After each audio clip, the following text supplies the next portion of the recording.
I'm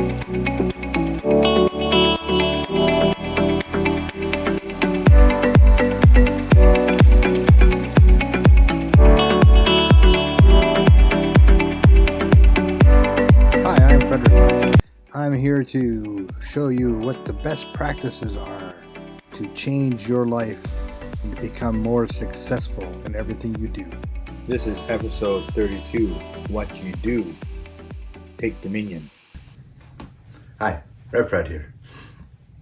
So this is one of this last part of the series of 4 that I'm doing about taking dominion.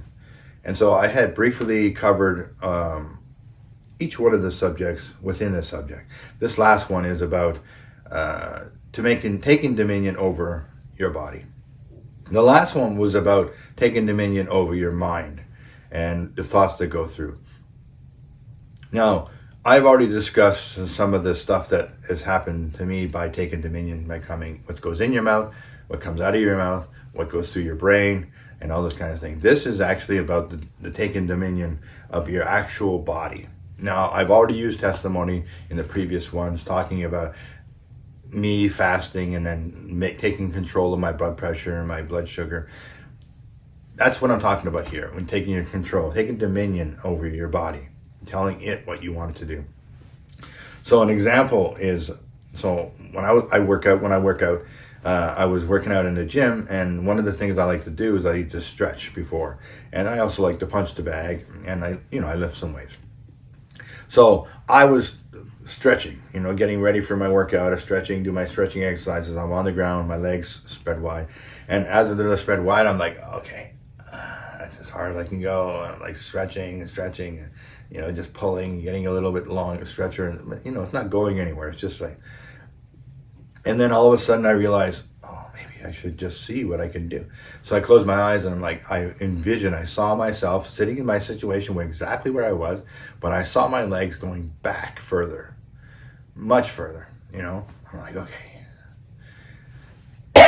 And then I said to my body, not out loud, but in my head, we're going to be more flexible, we're going to be stronger, and we're going to have more endurance. So just do it. That's what I want. I opened my eyes, took my legs, pushed them further back. They went almost as far back as my vision showed me. I mean, like a big, huge difference. I'm like, oh my gosh. Now, was I always that flexible? But I had limitations in my beliefs that I could be more flexible? Or was it just that this mind over matter situation is more powerful than I think it is? So then my normal punching routine on the punching bag was like maybe a minute and a half, maybe 2 minutes to punch, and I just run out of steam. I have to stop and breathe and take a breath and get ready before I do it again. When I went to do it this time, I went for 3 minutes. And then the second time I went up, I was like, okay, 3 minutes. Wow, that's pretty good. That's like much longer than I go. Went back, 4 minutes. I'm like, whoa, 4 minutes and nonstop. That's amazing. Like when I was at peak of my working out, that was like my number. And I'm like, I was happy with that. Now I know that if I would have pushed it, I probably would have gone longer than that. But I didn't push it. I just was content because that's where I had been before. But when I realized afterwards, when I was finished my workout, wow, I need to do more than that. But I wasn't able to get back to that because I got COVID and I wasn't, So COVID thing really knocked my whole thought processes for a loop, And I'm like, but I'm supposed to take dominion over this thing. What, and I believe what I believe that I felt and my spirit at the time was, in my past, what would happen is I would start a workout routine. I would start doing all right, losing weight, getting in shape, all that kind of stuff. But then I would either get injured or I would get sick and I would stop. So in this situation, I got sick. I learned in that time because I was already taking dominion over this thing. And so why would that allow that to happen? And so I didn't understand it. And I realized, oh my God, it is a belief that I had about myself, right? And I saw myself as a little kid being bullied. And that little kid said, if I was big, nobody would ever bully me again. So then when I was losing weight and trying to get in shape, my body said our primary order was to never get small, because we need to be big to be safe. So it's very dangerous. So I believe that even my body decided to lower my immune system, because I have a kick-ass immune system, to lower my immune system, and then to actually seek out a virus to catch, to get me sick, in order to protect me, in order to stop me from doing what its concern, because of our primary goal in life was to get big, and because there was a lot of emotion behind that, the bigger I was, the more protected I would be. And so after I learned that lesson, I'm like, oh my gosh. And then I went through the process, and I got better, and everything was okay, and now I'm working back up in the process again. So now I know that was my body trying to protect me, and it's not effective anymore. So I've told it now, you are not getting sick to stop me from working out. You are not. This is my new primary order. Our new primary order is I need to be fit and healthy and lean. I need to be in good, normal shape. I'm not talking about being a supermodel or anything like that, because it's not in my cards. But I'm going to be as fit and healthy as I could possibly be. So that's my new primary order. So now my body is now doing that, and I'm not getting sick when I'm working out. And there's not going to be anything stopping me from this process anymore. But it was a lesson that I learned. It was a thought that I realized that I was having. It was a feeling that was coming on. It was a command that was there from a long time ago that no longer is useful, that I needed to get rid of, take it off the books. It's no longer the command. It's no longer the primary command. That made sense when I was a little kid being bullied and picked on all the time. It doesn't make sense now. Now I'm overweight and out of shape, and it's not helping me. And so then once I did that, all of a sudden food cravings became more manageable. I'm like, oh, okay, this was the linchpin to that whole mess that I've been in my whole life. So, but then taking dominion over that, my body was also taking dominion over my thought processes and what was coming out of my mouth and what was going in my mouth. So I learned all those things, how they work together, and there's a process in that. And then understanding that maybe you're walking in wisdom that somebody gave you who didn't even know how to run their own life. And you believe that that's truth. You believe that that's fact. That you believe that that's actually who you are, but it's not who you are. It's not your fact. It's your a lesson that you learned through life when you were a kid from people who were not qualified to teach you, because they didn't know how to take dominion over themselves. So that's just what happens. That's how we all learn. We learn from people who were flawed. And then we walk in this flawed thing thinking this is the way it is, but it's not the way it is. This is the way it is. The way it is how God sees us, and how that we are perfect and healthy and full, and everything is good, and we can walk in peace and joy and love all the days of our lives. We can do that. It's possible. We just have to watch how we talk, watch what we eat, watch how we think. Tell our body what we want it to do. You're in control of this. Take dominion over this. Once you get dominion over this, and you get dominion over that, and you get dominion over this, and you get dominion over what you put in there, well, then all of a sudden you now have dominion, and you have freedom, and then you have peace. One day when I was sleeping, I woke up and I heard God say to me, teach the people how to get out of the cage they don't even know they're in. I'm like, what does that mean? Like, we're all locked up in a cage, and we don't even know we're locked in a cage? We're locked in a process of thinking. We're locked in a process of our minds and our thoughts. And our emotions are controlled by a body that wants to crave the things that it wants to crave. It does not want you to. We were locked. I was locked in a cage. I was a prisoner in a prison that I didn't even realize existed. But going through this process of changing the way I think and changing the way I feel, changing the way I say, changing what I eat, and realizing that I am in control of this. This is my temple. I laid a foundation. For me, my foundation is Christ and the Bible, and from there, all the other foundational stuff is going. God will show you exactly how you're supposed to be in prayer and in quiet time with Him, being still and knowing He's God. And when He shows you who you are to be, it's greater than you ever thought you could be. Because we have our limited thoughts. It's because we walk in those. It's just such... People who loved us, they didn't know. They thought they were protecting us. They're just giving us information that they had. And we looked at it like, okay, that's the truth.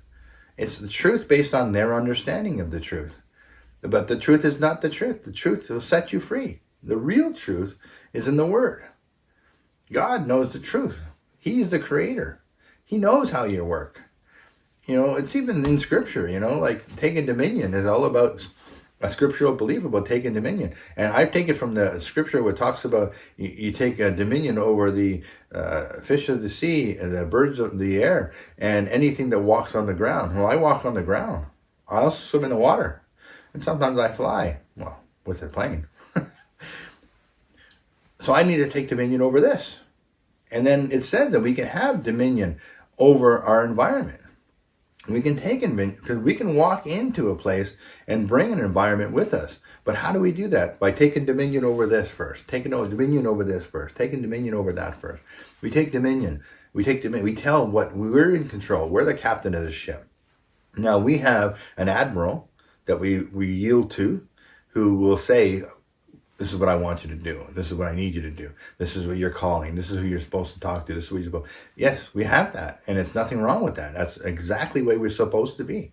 We're designed that way. We're spiritual beings. Even if you don't believe in God, you can sit and meditate and feel the spiritual presence, because we are spiritual beings. That's actually part of who we are. So, you're accessing something that is actually part of who you are. You are a spiritual being. Now, I prefer that I know the creator of that spiritual universe and the physical universe personally. And I have a relationship with God, which is critical for my well-being. And I would suggest that it's probably critical for yours. You don't even know we don't know on a daily basis why we do what we do sometimes. I put it to you this way. You may not even know how critical a relationship with God can be to your daily life. To know that there's an advocate in heaven for us. There's somebody who's fighting for us. When you pray, there's somebody who's listening, who wants to answer those prayers. He wants to be there for you. He wants to send the right appointments with you, because you're prepared to do that. Your feet are shod with the preparedness, and so you're ready for that interaction to help somebody, which then in turn can maybe help you and then get you to a different place, and financially and emotionally, and finding the right person for you to be in a marriage with. But you need to take dominion first. Take dominion first. Learn who you are, really who you are.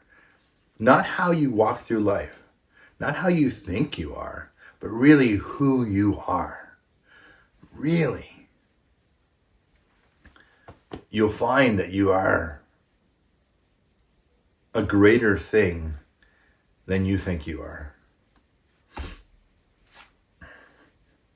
Well, this has been fun.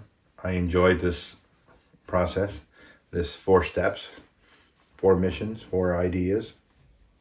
I love you. I really do love you. I want more than anything else for you to walk free. That's the only reason I'm doing this podcast. I get the opportunity to talk about this stuff when I preach at church. But not everybody that's listening to this is going to see me at church.